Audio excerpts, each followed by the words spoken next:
నిన్న గుంతకల్ నియోజకవర్గంలో ఒక సంఘటన వెలుగులోకి రావడం మనం చూసాం. గుంతకల్ నియోజకవర్గంలో జరుగుతున్న అరాచకాల గురించి కొత్తగా చెప్పాల్సిన అవసరం లేదు.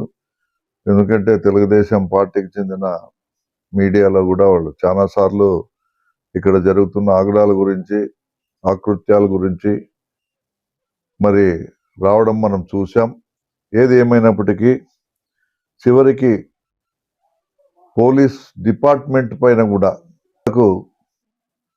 రక్షణ కల్పించే పోలీసులపైనే ఇటువంటి అగత్యాలు జరుగుతూ ఉన్నాయి, ఆగడాలు జరుగుతూ ఉన్నాయి. ప్రత్యేకంగా గుంతకల్ నియోజకవర్గము, నేను గతంలో కూడా చెప్పాను, ఇప్పుడు కూడా చెప్తా ఉన్నాను, ఇది సెకండ్ గోవా మాదిరి ఈ గుంతకల్ నియోజకవర్గం తయారైందనే దాంట్లో ఎటువంటి సందేహం లేదు. అన్ని రంగాల్లోనూ కూడా అంటే అసాంఘిక కార్యకలాపాలు జరిగే కార్యక్రమం జరిగే అడ్డా ఏదైనా ఉందంటే అది గుంతకల్ అడ్డా అని ఈరోజు మనకు అనిపిస్తూ ఉంది. ప్రతి కార్యక్రమం కూడా ఇక్కడ ఒక లిక్కర్ బిజినెస్ కానీ, తర్వాత లిక్కర్ అయితే విచ్చలవిడిగా ఏర్లై పారుతూ ఉంది. వీధికి అంటే ఒక టైమింగ్ లేదు, 24 hours అవైలబిలిటీ. మరి ఇప్పుడు లిక్కర్ అందుబాటులో ఉండే విధంగా ఇక్కడ మనం చూస్తూ ఉన్నాం. ప్రజల ఆరోగ్యాలతో చెలగాటమాడుతూ ఉన్నారు. ఇకపోతే ఈ మత్తు పదార్థాల విషయంలో కూడా కీలక నేతలు దీనికి అండగా ఉండి ఖచ్చితంగా వాళ్ళ ఆధ్వర్యంలోనే ఇటువంటి కార్యక్రమాలు జరుగుతూ ఉన్నాయి.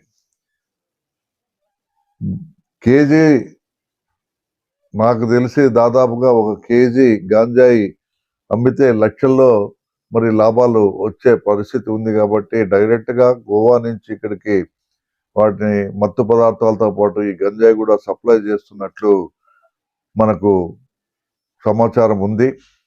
ఏది ఏమైనా కూడా నిన్న జరిగిన ఘటన పోలీసుల పైన దౌర్జన్యానికి పూనుకొని ఒక ప్రజాప్రతినిధి స్టిక్కర్తో మరి దొరికిపోవడం అనేది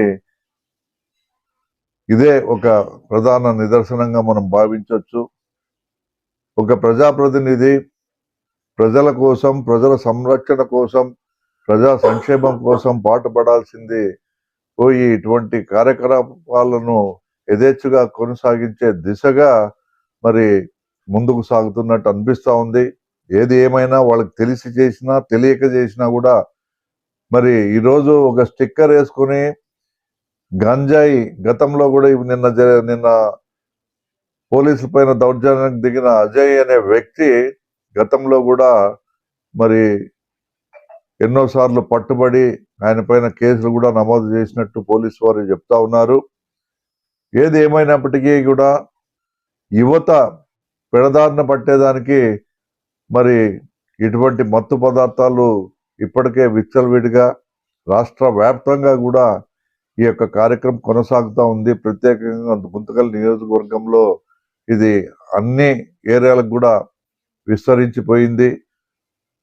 చిన్న పిల్లలు 13-14 సంవత్సరాల వయసు పిల్లలు కూడా దీనికి బానిసలై మరి వాళ్ళ భవిష్యత్తును పాడు చేసుకునే విధంగా, ఆరోగ్యాన్ని పాడు చేసుకునే విధంగా మరి ఇటువంటి కార్యకలాపాలు జరుగుతూ ఉన్నాయి. కాబట్టి వీటిని అరకట్టాల్సిన బాధ్యత మరి పోలీసు వారి పైన, ప్రభుత్వం పైన ఉంది. కాబట్టి మరి ఈ కార్యక్రమంలో మేము ఒకటే చెప్తా ఉన్నాం, ఇటువంటివి పునరావృతం కాకోకుండా భవిష్యత్తులో ఈ గంజాయి మత్తు పదార్థాలను పూర్తిగా మరి నిర్వీర్యం చేసే విధంగా మరి అధికారులు చర్యలు చేపట్టాలి.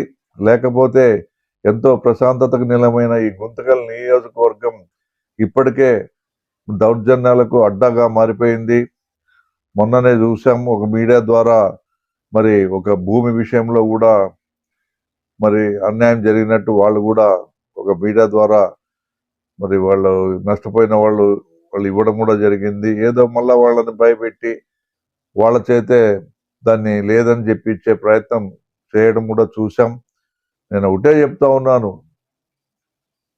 ప్రజలకు రక్షగా నిలవాల్సిన ప్రభుత్వం ఈరోజు ఇటువంటి కార్యకలాపాలు చేస్తున్న ప్రతి ప్రజాప్రతినిధిని మరి ప్రోత్సహించడం అనేది ఎంతవరకు సబబని మేము ప్రశ్నిస్తా ఉన్నాం. దీన్ని అన్నిటిని కూడా ప్రజలు గమనించుకోవాలి. రాబోయే దినాల్లో మంచి నాయకులను ఎన్నుకుంటే తప్పకుండా మరి మంచి జరుగుతుందనే దానికి మీరందరూ కూడా మరి దీన్ని అర్థం చేసుకోవాలని ఈ మీడియా ద్వారా ప్రజలకు కూడా నేను ఒక సందేశాన్ని తెలియజేస్తా ఉన్నాను. Thank you.